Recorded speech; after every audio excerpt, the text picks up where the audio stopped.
আমরা বাঙালি জাতি আমার মনে হয় শয়তানের চেয়েও বেশি সুপার, এরা শয়তানের চেয়েও খারাপ। আমি নিজেও মুনাফিক, আমি বলতে পারবো না আমি ভালো। এইখানে একমাত্র আলাল ছাড়া আর কাউকে আমি চিনি না। কারণ অ্যাডভোকেট থাকলে বোধহয় চিনতে পারতাম। জাস্টিস হয়ে আমি ওই রাজকীয় জেলখানায় ছিলাম, মানে বিচারপতিরা রাজকীয় জেলখানা, মানে কোনো জনসাধারণ, কারণ বিচারক হলে কারোর সাথে যদি আত্মীয়তা হয়ে যায়, সম্পর্ক হয়, দুর্বলতা আসবে, যার জন্য বিচারকদেরকে আলাদা রাখা হয় সঠিক বিচার করার জন্য। আমরা বিচার করি চেহারা দেখে, পাওয়ার দেখে, অর্থ দেখে, এই তিনটার উপর আমরা বিচার করি। ইসলাম কিন্তু তা না।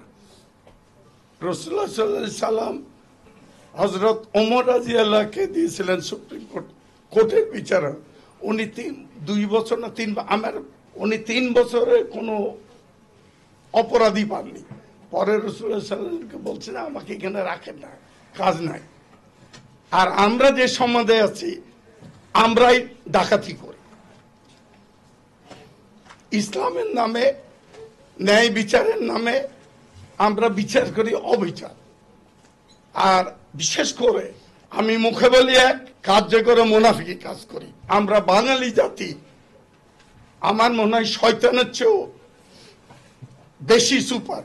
কারণ কিছু মনে করবেন না, আমার এটা দুঃখের কথা বলছি, কারণ ইংরেজ আমাদের 200 বছর শাসন করেছে, আর তারা পেনাল কোড করতে 100 বছর লেগেছে খালি এই বাঙালিদের জন্য। এরা শয়তানের চেয়েও খারাপ। আমি একজন বাঙালি হয়ে আমি মুখে বলি এক, কার্যে করে মুনাফিকি কাজ করি। ইসলামে আল্লাহর রসুল বলছে যে আমাদের ভিতরে মুনাফিক আছে, দিকে ইহুদি নাসারের চেয়েও খারাপ। আমরা বর্তমানে মুনাফিকের যুগে বাস করছি। আমি নিজেও মুনাফিক, আমি বলতে পারবো না আমি ভালো। সবচেয়ে বড় জিনিস হচ্ছে আপনি নিজে সংশোধন হন, তারপরকে বলেন। আল্লাহ রসুলের কাছে এক মা গেছিলেন যে ইয়া রাসূলুল্লাহ আমার ছেলে তো মিষ্টিতে আসক্ত। তো উনি তখন তাকিয়ে বলছে বাবা মা তুমি 7 দিন পর এসো। দেয়ার আফটার 7 days আবার গেছে, তখন বলছে মা আরো 7 দিন, তারপরে আবার আরো 14 দিন, উনি বলছেন আরো 7 দিন। 21 দিন পর বলছে এবার তোমার ছেলে মিষ্টি খাবে না।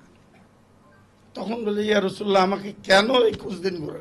বলছে বাবারে মারে আমি আসক্ত ছিলাম, আমরা যেটা করি সেটা মানা করতে বলি। আমি ইমাম সাহেব বা সমাজের পথিতদশা লোক দাড়ি টুপি রেখে সার্ভিস করছি, মামাতে পকেটে নিচ্ছে, না না তো আমি এটা তওবা এর তলে দিয়ে যাও, এর তলে দাও।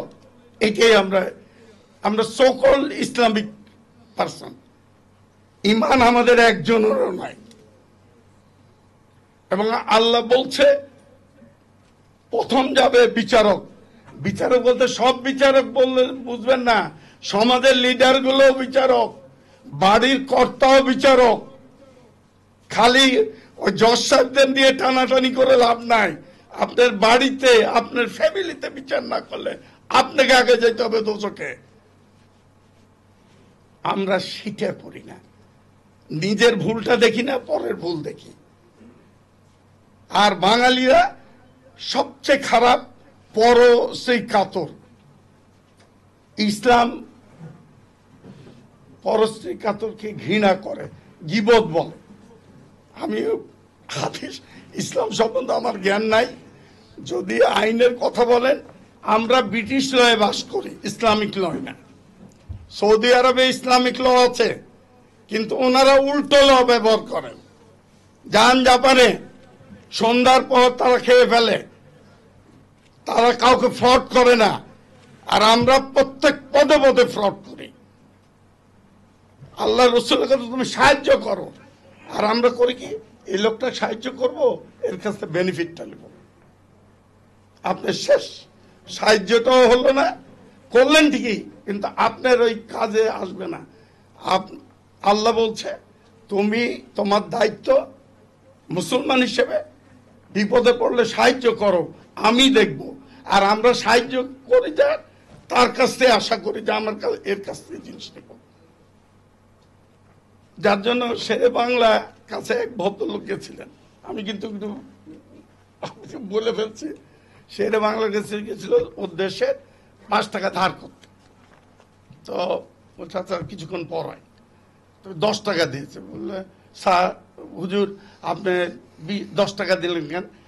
5 টাকা দিলাম তোর উপকার, আর 5 টাকা আমার মাথায় বাড়ি মারবি, উপকার করেছি। ওই 5 টাকা ঘুরিয়ে বললাম, আমি ওইভাবে স্ল্যাং ল্যাঙ্গুয়েজ বুঝছি না। তো এইটা হচ্ছে আমরা বাঙালি, যে আপনার উপকার করবে তার মাথায় বাড়ি দেব, আমিও তাই করি। তা আমরা আগে আমাদের চরিত্র ঠিক করতে হবে। কুত্তার লেজের মতো আমাদের চরিত্র, যতই টানেন ফিরে অরিজিনাল জায়গায় ফিরে আসে। মুসলমান ওই সময় খোলাফায়ে রাশিদিনের ছিল 4 খোলাফায়ে রাশিদিনের যুগের পর মুআবিয়া এসে আরম্ভ করে দিল ফাইট, মুনাফিকি। এই মুনাফিকিটা এখনো চলছে, এটা দূর করা যাবে না, কিন্তু প্রতিরোধ করার চেষ্টা করা যাবে। ডায়াবেটিস রাখান, ডায়াবেটিস যেমনি আমাদের দেশে দুর্নীতি, ডায়াবেটিস মৃত্যু পর্যন্ত থাকবে, দুর্নীতি প্রতিরোধ করা যাবে। আর এখনকার ইসলামের যদি বলেন, আমরা প্রতিরোধ করার চেষ্টা করতে পারি, ইসলামকে প্রতিষ্ঠিত করতে আমার মনে হয় কে পারবে কিনা। আল্লাহ স্বয়ং নামে আসলে এদেশে বাঙালিদের উল্টে আল্লাহকেই অ্যাকিউজ করে ফেলবে, এটা আমার ধারণা। আমি জানি না, but we are Bangali liar. কারণ কি, আমি ডেথ রেফারেন্স আমাকে দিয়েছিল বুঝছেন, আমি ডেথ রেফারেন্স জুনিয়র জাজ হিসেবে, আমাকে সিনিয়র হিসেবে দেয় নাই, কারণ আমি খুব ভালো জাজও ছিলাম না, 2 নম্বর জাজ। তো আমি সাধারণত চেষ্টা করতাম, এই লোকটা অফেন্স করছে alright, but if there is no proof, যাবজ্জীবন দিয়ে দিতাম। কারণ আমি দেখতাম প্রত্যেক সাক্ষী তোতা পাখির মুখে বলে যাচ্ছে, আমি যে এটা মিথ্যা কথা। আর বাঙালি 5 টাকা দিলে আপনার বিরুদ্ধে মিথ্যা কথা বলবে। আমি প্রায় 50টা বোধহয় যাবজ্জীবন, আমি 2টা খালি হ্যাং দিছি। আমি এখনো অনুতপ্ত একটা হ্যাংয়ের জন্য, একটা দিছি সেটা ঠিক আছে, জঙ্গি ছিল। সে বলছে এক ডক্টরকে মারছে, কোয়াক ডাক্তার মুসলিম থেকে খ্রিস্টান হয়েছিল, যার জন্য সে 164 একদম স্বীকার করে গেছে।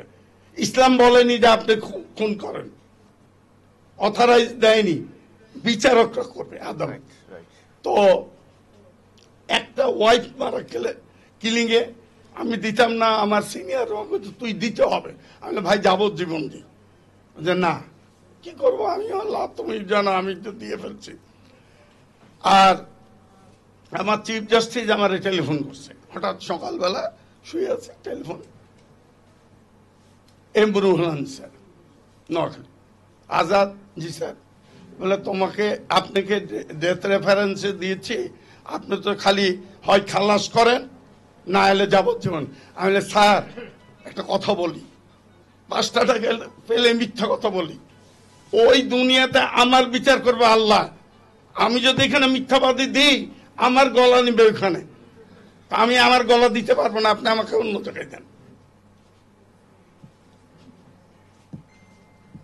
তো উনি সেলিম সাহেব যে তৌহিদ আন্দোলন করছে, এটা আমার ধারণা, আমি মানে জাজ হিসেবে বিচারক হিসেবে বলছি, এই দেশের মানুষ গ্রহণ করবে না। মুখের সুমুখ বলে আছি আপনার সঙ্গে, যে ঢিল একটা বোম দেখবে বাড়ির দিকে ছুটবে।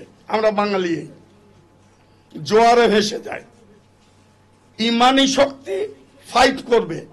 আর মুসলমান জঙ্গি হয় না, জঙ্গি by the name of Muslim এগুলো করা হয়। দেখেন ইন্ডিয়াতে পুরো তারা ইয়ে আছে মানে ধর্মভিত্তিক শাসক, তাদের কিছু আলোচনা হচ্ছে না।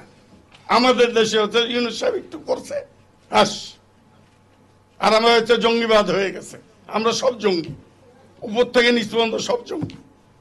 যখন ইসলামের কথা বলবেন জঙ্গি হয়ে যাবেন। এটা হচ্ছে সকল মুসলিম আমাদের ভিতর মোনাফেক মুসলিমরা এটা করছে। আমি এর বেশি আর কিছু বলতে পারি না, কিছু মনে করেন না। আমার মানে ইসলাম সম্বন্ধে আমি অত জ্ঞানী না, আর আমি সবসময় বলে আমি বিচার করেছি, আমি দোজখে আগে যাব, কারণ আমার বিচার সঠিক না। কারণ মানুষ ভুল করবে, ভুল দেই মানুষ, শয়তান ভুল করে না। তো এই বলে আমি আপনাদের কাছে ক্ষমা চাই। আল্লাহ হাফেজ, আসসালামু আলাইকুম।